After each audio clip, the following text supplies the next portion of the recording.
മക്കളും എനിക്കും എൻ്റെ വേൾഡ് ഡോട്ടേഴ്സ് ഡേ ആശംസകൾ നേരുന്നു.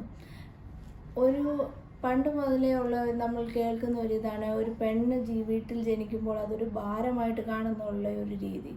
അതൊരിക്കലും അങ്ങനെ അല്ല എന്ന് എനിക്ക് പൂർണ്ണ അർത്ഥത്തിൽ മനസ്സിലായത് എൻ്റെ കുഞ്ഞു മോളെ കിട്ടിയപ്പോഴാണ്.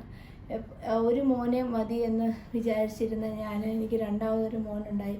അതിൽ പിന്നെ ഇനിയും പിള്ളേരെ വേണ്ട എന്ന് വിചാരിച്ചിരുന്ന സമയത്ത്, ഒരിക്കലും പിള്ളേരെ വേണ്ട എന്ന് വെച്ച സമയത്ത് ഒരിക്കലും ആണ് പെണ്ണ എന്നുള്ള വ്യത്യാസത്തിലല്ല, പിള്ളേരെ വേണ്ട എന്ന സമയത്തിൽ ദൈവം എനിക്കൊരു പെൺകുഞ്ഞിനെ തന്നു.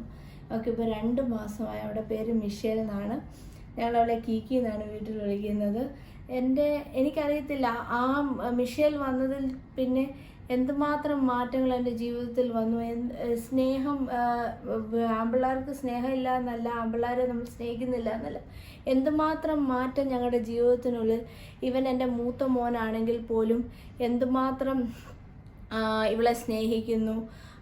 അവൾ നമ്മുടെ ജീവിതത്തിൽ നമ്മുടെ വീട്ടിൽ എന്തൊരു ലൈറ്റായിട്ടാണ് വന്നത് എന്ന് എനിക്കിപ്പോഴാണ് മനസ്സിലായത്. എൻ്റെ എന്താ പറയുന്നത്, ഞാൻ വിചാരിക്കുന്നത് everyone should celebrate girls are precious, they are valuable treasures. World daughters day wishes to everyone.